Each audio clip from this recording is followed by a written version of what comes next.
So you just want to do what? Teleport, we can be there like this. We're the Redneck Redcoats, and we're sailing SV, fresh to Soldy. We're on a journey, looking back on the things that we've taken for granted, but feels like we're learning to be better without what's been holding us back now. Let's move closer to a new history, find out what we can be together. Take my hand and we will conquer the world. This is our final chance. 'Cause one day we'll be looking back at this. We were in a big mess together. But we found a way to choose right from wrong. We found the strength to go on together. To go on together. Yeah. To go on together. To go on together.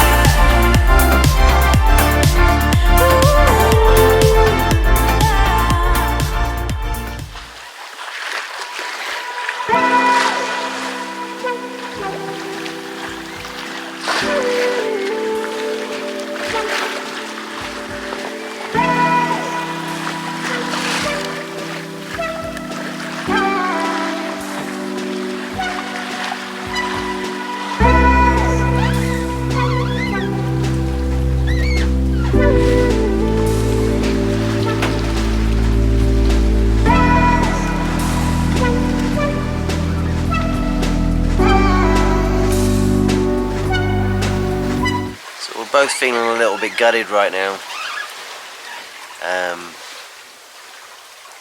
Somehow the spinnaker managed to get wrapped round the furler, and in the process of trying to unwrap it, we just made it worse and worse and worse, and then we ended up ripping it really badly on the solar panels. Still trying to decompress it all. Latrell's been crying because it's one of the nicest things that we had on the boat. We were very much in love with it. It was a brilliant sail, great for low wind conditions. So when we get back to Key West, we're going to try and see if North Sails can repair it. There's some pretty bad rips in it. One of the things I am a little bit upset about was when we had the rigging done, there was some end caps on and they didn't replace them.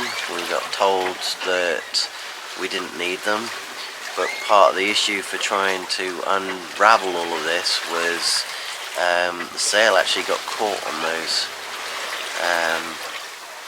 So that's going to be one of the first things that we're going to do is make sure that those end caps get put back on. We're about an hour away from Marquesas to catch up with our buddy boat. Yeah, when things hit rock bottom, they certainly do hit rock bottom when you're on a sailboat. So anyway, I shall catch you all later. Hopefully we'll have a better afternoon and a better day tomorrow. So once we finally managed to get it down, we pulled it all down into the cabin, and we'd got some sail tape, and we thought that the best course of action is to prevent the tears from tearing even more. So we thought we'd just put some sail tape on it for now until we can get it to North Sails. Latrell was absolutely sobbing her heart out, and because this is a major expense, sails are expensive. This one cost us over $5,000. We were a bit exorbitant with it in putting our little logo on it, but we felt that it was worth it, and it's the best sail that we have. So everybody was very upset about what had happened, and we've learnt from it. We've spoke to some other people, and we think we've got a way forward.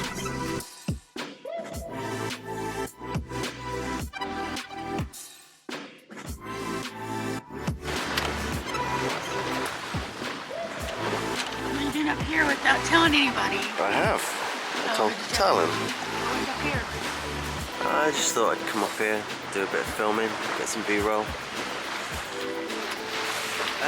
Someone unloaded their toilet and I've just seen a bunch of turds go by.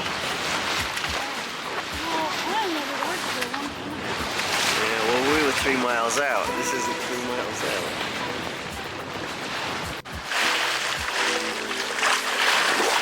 I'm gonna set the shower.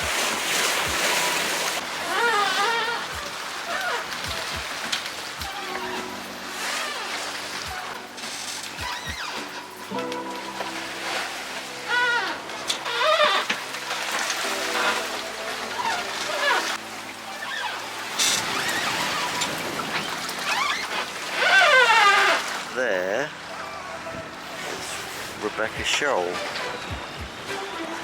An old abandoned lighthouse. It's just a platform on it now. So they've got a day beacon out there. Really sail like this in a while, and so I think you forget how hard they are. Yeah. And suffering over there. Yes. You don't know. But he won't lie down like Katie does, and Katie never gets seasick. What are you doing here?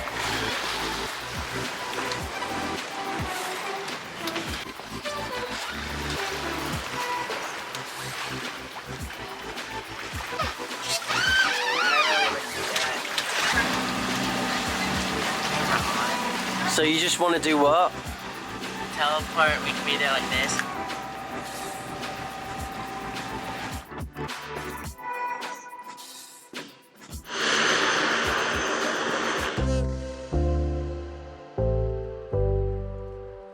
So just as we were filming all of this, we had a bit of a camera failure. One of our cameras decided to stop recording sound, and all we got was a whole bunch of crackle and static.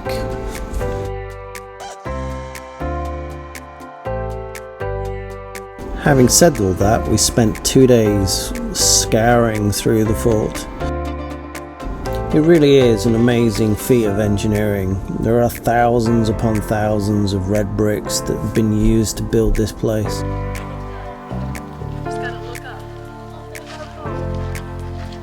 I think you go back to the road and have lunch and then go over to the lighthouse. Once they come out of the battlefield, they changed Fort Warfare forever. The first big battle that these new guns were used in was the Battle of Fort Warfare. Guys, okay.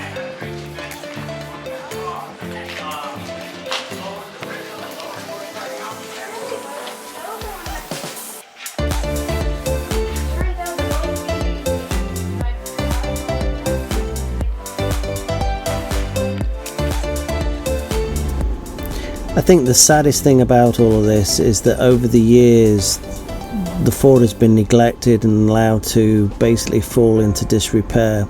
Fortunately, they've started to rebuild the brick, restore the lighthouse that was once a navigation guide to many sailors in this area.